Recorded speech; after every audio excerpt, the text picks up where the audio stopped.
Au nom du Père, et du Fils, et du Saint-Esprit. Amen. Bonjour ma famille prophétique, bienvenue dans ce temps mis à part pour le Seigneur. Où que tu sois en ce moment, dans ta maison, dans ta voiture, au travail, je veux que tu prennes une profonde inspiration. Expire toutes les tensions, toutes les angoisses. Nous entrons maintenant dans le lieu très saint, dans la présence du Dieu vivant. Père éternel, au nom tout-puissant de Jésus, nous nous approchons de ton trône de grâce. Nous ne venons pas par nos propres mérites, mais nous venons couverts, lavés, purifiés par le sang précieux de l'agneau. Et en ce moment même, Père, je demande que le sang de Jésus vienne nous envelopper. Je déclare un dôme de protection du sang de Christ sur chaque personne qui écoute, sur toi qui es connecté. Que ce sang te couvre de la tête à la plante des pieds. Qu'il couvre ta maison, ton foyer, qu'il trace une ligne de démarcation que l'ennemi ne peut pas franchir. Je déclare que ton mariage est sous le sang de Jésus. Je déclare que tes enfants sont sous le sang de Jésus. Je déclare que tes finances, ta santé, tes projets sont scellés par le sang de l'alliance éternelle. Toute flèche enflammée de l'ennemi, toute parole de malédiction, toute assignation des ténèbres qui a été envoyée contre toi, contre ta destinée, je déclare qu'elle se brise maintenant contre le mur de feu du sang de Jésus-Christ. Elle est renvoyée à l'envoyeur, annulée, sans force et sans effet. Et maintenant, Saint-Esprit, Esprit de vérité, Esprit de Dieu, nous t'invitons. Viens, Saint-Esprit, viens remplir cet espace. Viens remplir chaque cœur. Nous avons faim de toi, nous avons soif de ta présence. Tu es notre consolateur, notre enseignant. Viens et prends le contrôle total de ce moment. Et je veux prendre un instant pour prier pour toi qui porte un saint fardeau si lourd, le fardeau du non-pardon. C'est comme une chaîne invisible, un poison qui ronge ton âme. Tu souris à l'extérieur, mais à l'intérieur, il y a cette blessure qui ne guérit pas, cette amertume qui te consume. L'apôtre Paul nous dit dans Éphésiens 4:30 que toute amertume, toute animosité, toute colère, toute clameur, toute calomnie et toute espèce de méchanceté disparaissent du milieu de vous. Le Seigneur voit cette amertume. Il voit cette racine de ressentiment qui essaie d'étouffer la vie en toi. Et en ce moment même, au nom de Jésus, je commande à cet esprit d'amertume de te lâcher. Je brise la chaîne du ressentiment qui te lie au passé. Je déclare que les murs de la prison du non-pardon commencent à trembler et à s'effondrer maintenant même au nom puissant de Jésus. Reçois un avant-goût de la liberté qui vient. Avant d'aller plus loin dans la parole, famille, je veux que tu participes à cette œuvre. Si ce ministère est une bénédiction pour toi, écris Amen dans les commentaires. Fais-le maintenant, inonde les commentaires de Amen.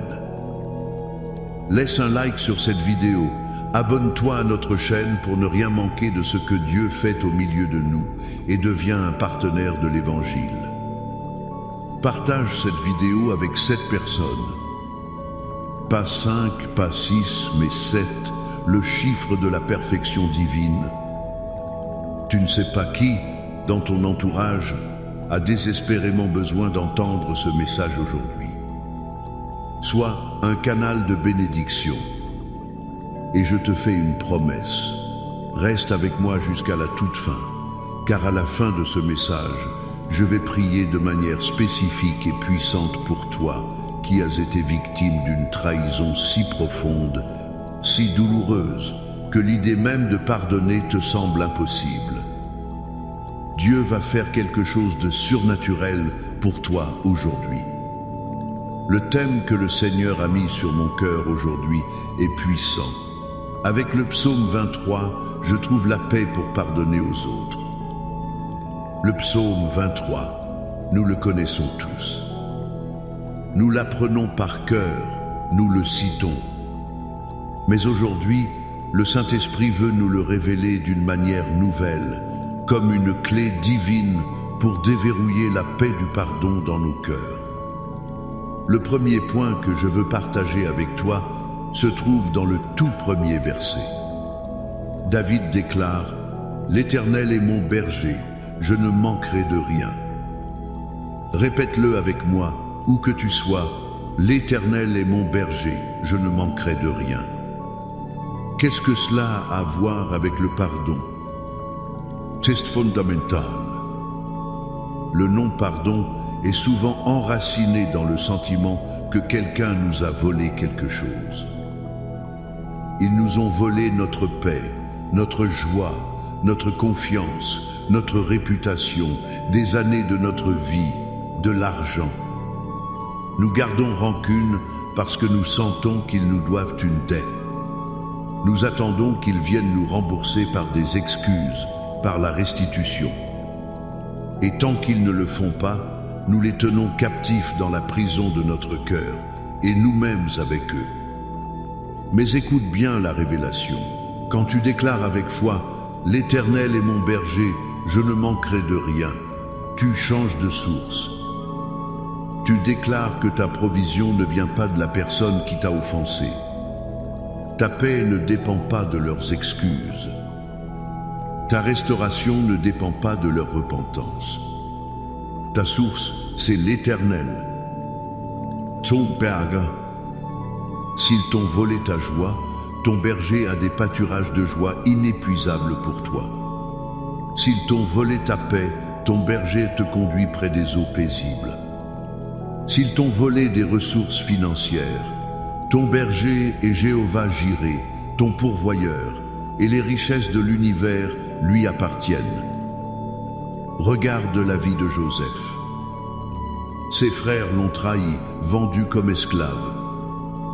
Ils lui ont volé sa jeunesse, sa famille, sa liberté. Il avait toutes les raisons du monde de vivre dans l'amertume et le désir de vengeance. Mais des années plus tard, quand il est devenu le deuxième homme le plus puissant d'Égypte et que ses frères se prosternent devant lui, terrifiés, que leur dit-il? Genèse 50, verset 20. Vous aviez médité de me faire du mal, Dieu l'a changé en bien. Joseph avait compris ce secret. Il savait que même si ses frères lui avaient tout pris, son véritable berger, Dieu, ne l'avait jamais abandonné. Dieu était sa source. Dieu a tout restauré au centuple. Parce qu'il savait qu'il ne manquerait de rien avec Dieu, il a pu libérer ses frères de leurs dettes. Il a pu pardonner. Peut être que tu dis aujourd'hui, « Pasteur, mais tu ne comprends pas. Ils m'ont humilié, ils ont détruit mon mariage, ils ont brisé ma carrière. » J'entends ta douleur.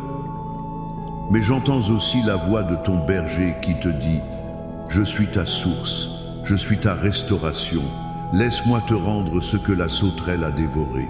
Relâche cette personne de la dette qu'elle te doit, car je suis celui qui te remboursera au-delà de tout ce que tu peux imaginer. » Quand tu réalises que Dieu est ton berger, tu peux pardonner, car tu sais que tu ne manqueras jamais de rien. Le deuxième point se trouve dans les versets 2 et 3. Il me fait reposer dans de verts pâturages, il me dirige près des eaux paisibles, il restaure mon âme. Le pardon n'est pas seulement un acte de la volonté, c'est aussi un processus de guérison intérieure. Le non-pardon, c'est comme marcher dans un désert spirituel. Tout est sec, aride, sans vie. L'amertume est un sable brûlant sous tes pieds. La colère est un soleil de plomb qui tape sur ta tête. Tu es épuisé. Mais le psaume 23 nous montre le chemin de la guérison. Ton berger ne te laisse pas dans ce désert. Il restaure mon âme. Le mot hébreu pour âme est nefesh. Il ne signifie pas seulement la partie immatérielle de l'être, mais la totalité de la personne. Ta vie, ton souffle, tes émotions, tes pensées, ta volonté. Quand quelqu'un te blesse profondément, c'est toute ta nefesh qui est affectée. Tu te sens brisé, fragmenté. Le pardon devient possible quand tu laisses le berger restaurer ton âme. Comment le fait-il? Il me fait reposer dans de verts pâturages. Tu dois accepter de t'arrêter. Arrêter de rejouer la scène de l'offense dans ta tête. Arrêter de nourrir le ressentiment. Le repos n'est pas de la passivité, c'est un acte de foi. C'est dire, Seigneur, je ne peux plus porter ça, je te le donne. Je choisis de me reposer en toi. Ensuite, il me dirige près des eaux paisibles. Ces eaux, c'est la présence du Saint-Esprit. C'est dans l'intimité avec lui, dans la prière, dans la lecture de sa parole, que les eaux de sa paix viennent laver la saleté de la blessure et éteindre le feu de la colère. Le verset suivant est crucial. Quand je marche dans la vallée de l'ombre de la mort, je ne crains aucun mal, car tu es avec moi. Ta houlette et ton bâton me rassurent. La vallée de la trahison, la vallée de l'abandon, la vallée de l'injustice. Ce sont des vallées de l'ombre de la mort. C'est un lieu sombre, effrayant. La peur te dit que si tu pardonnes, tu seras à nouveau blessé. La peur te dit que tu donnes raison à l'autre. Mais la promesse n'est pas que tu ne traverseras pas la vallée. La promesse est que tu ne la traverseras pas seul.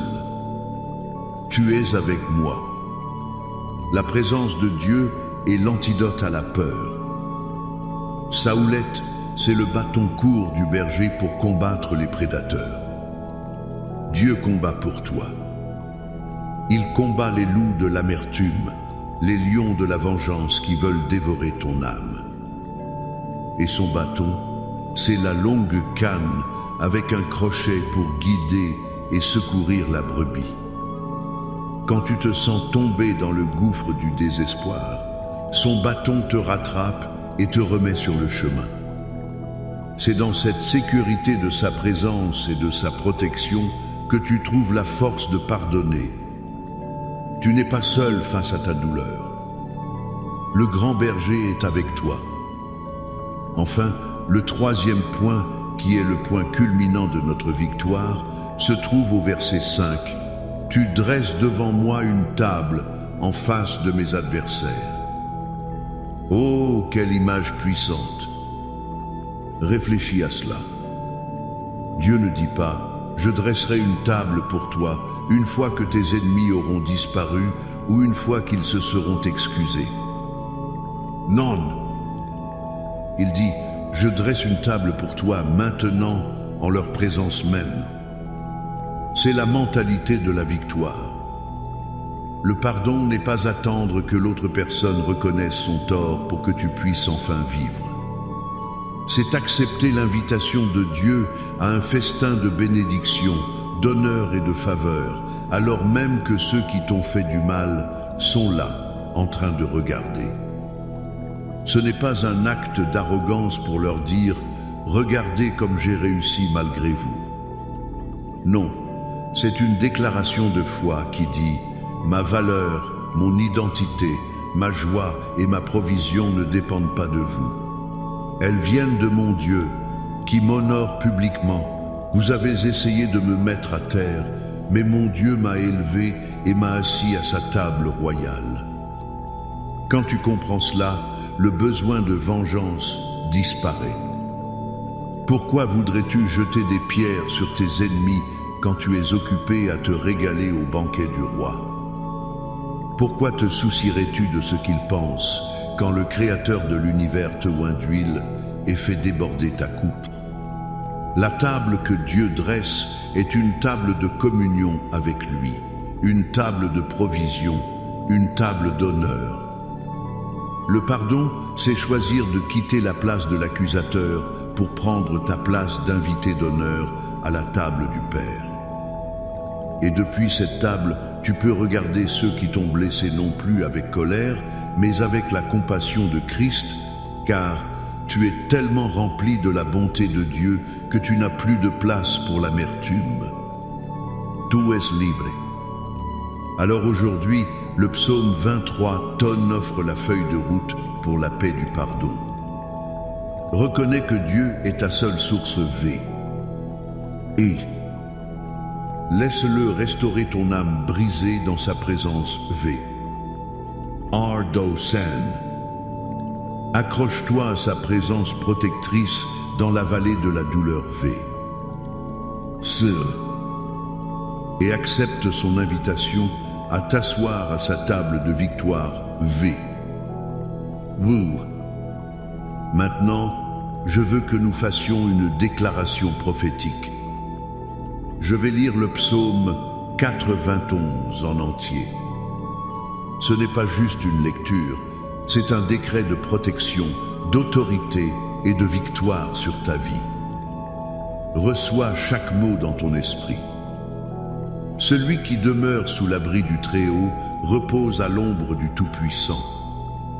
Je dis à l'Éternel, mon refuge et ma forteresse, mon Dieu en qui je me confie. Car c'est lui qui te délivre du filet de l'oiseleur, de la peste et de ses ravages. Il te couvrira de ses plumes et tu trouveras un refuge sous ses ailes. Sa fidélité est un bouclier et une cuirasse.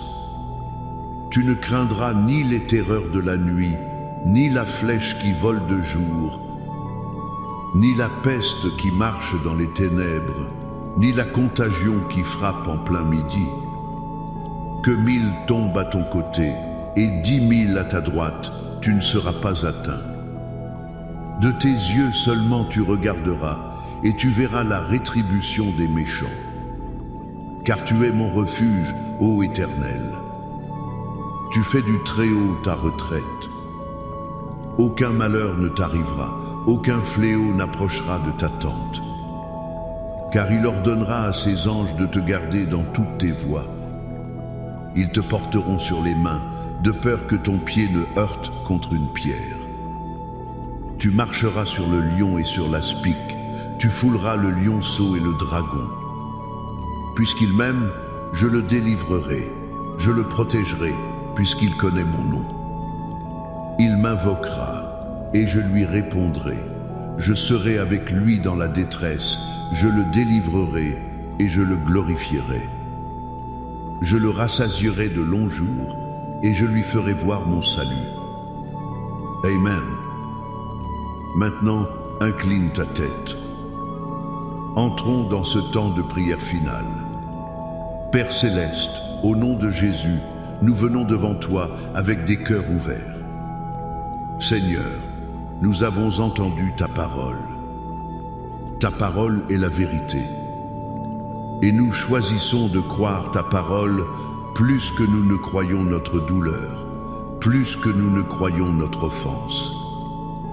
Père, je prie pour chaque personne qui écoute. Je te demande de leur donner la révélation au plus profond de leur être, que tu es leur berger, qu'ils ne manqueront de rien. Seigneur, je brise le mensonge qui leur dit que leur bonheur dépend des excuses de quelqu'un d'autre. Je déclare qu'à partir d'aujourd'hui, tu es leur unique source de joie, de paix et de restauration. Restaure, Seigneur, ce qui a été volé. Là où il y a eu une perte financière, ouvre les écluses des cieux. Là où la réputation a été salie, sois leur justificateur. Là où les années ont été perdues, rachète le temps, Seigneur, comme toi seul peux le faire.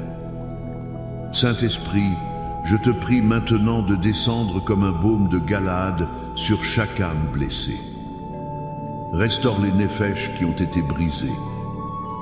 Conduis ton peuple vers les verts pâturages du repos en toi, près des eaux paisibles de ta présence. Pour chaque personne qui marche en ce moment même dans la vallée sombre de la mémoire d'une trahison, je déclare que ta lumière perce les ténèbres. Qu'ils sentent ta présence si réelle, si tangible. Entoure-les de tes bras d'amour.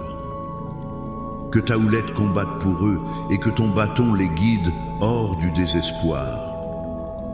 Et maintenant, je prie selon la promesse que j'ai faite. Pour toi, qui as été trahi de la manière la plus intime. Toi, la femme dont le mari a brisé l'alliance. Toi, l'homme que ta femme a abandonné. Toi, l'enfant qui a été rejeté par un père ou une mère. Toi, l'ami qui a été poignardé dans le dos par la personne en qui tu avais le plus confiance. La douleur est si profonde, la blessure est si vive. Au nom de Jésus-Christ de Nazareth, je m'adresse à cette racine d'amertume, à cet esprit de ressentiment, à cette forteresse de non-pardon. Et je vous commande maintenant, lâchez son âme. Je brise votre pouvoir sur ses émotions, sur ses pensées, sur sa santé.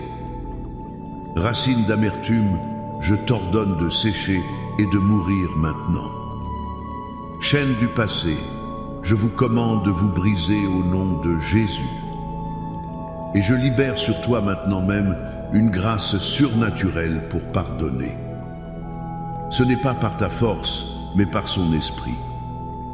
Reçois la capacité divine de relâcher cette personne, non pas parce qu'elle le mérite, mais parce que tu mérites d'être libre. Hier sois la paix. Reçois la guérison. Père, j'étends cette prière sur les familles. Je déclare la guérison et la restauration dans les mariages qui ont été déchirés par l'infidélité et le non-pardon. Je déclare la réconciliation entre les parents et les enfants qui ne se parlent plus. Que ton amour couvre une multitude de fautes. Je prie pour une percée financière. Je brise tout esprit de pauvreté lié au sentiment d'avoir été volé. Seigneur, tu dresses une table d'abondance pour tes enfants. Je libère la bénédiction de la provision divine sur leurs finances. Je prie pour la guérison physique. Pour chaque maladie, chaque douleur, chaque infirmité qui est liée au stress, à l'angoisse, à la colère et au non-pardon.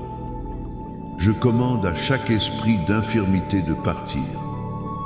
Par les meurtrissures de Jésus, je déclare que tu es guéri, que tu es guéri. Nous déclarons la victoire. Victoire sur le passé. Victoire sur la douleur. Victoire sur l'amertume. Victoire sur la vengeance. Nous choisissons la vie, nous choisissons la bénédiction, nous choisissons le pardon. Nous nous asseyons à la table que tu as préparée pour nous et nous te célébrons, notre bon berger. Et maintenant, reçois cette bénédiction finale. Que l'Éternel te bénisse et te garde. Que l'Éternel fasse luire sa face sur toi et t'accorde sa grâce. Que l'Éternel tourne sa face vers toi et te donne sa paix. La paix qui surpasse toute intelligence. La paix pour pardonner. La paix pour avancer. La paix pour vivre pleinement la vie abondante qu'il a pour toi. Au nom puissant et glorieux de Jésus-Christ. Amen et Amen.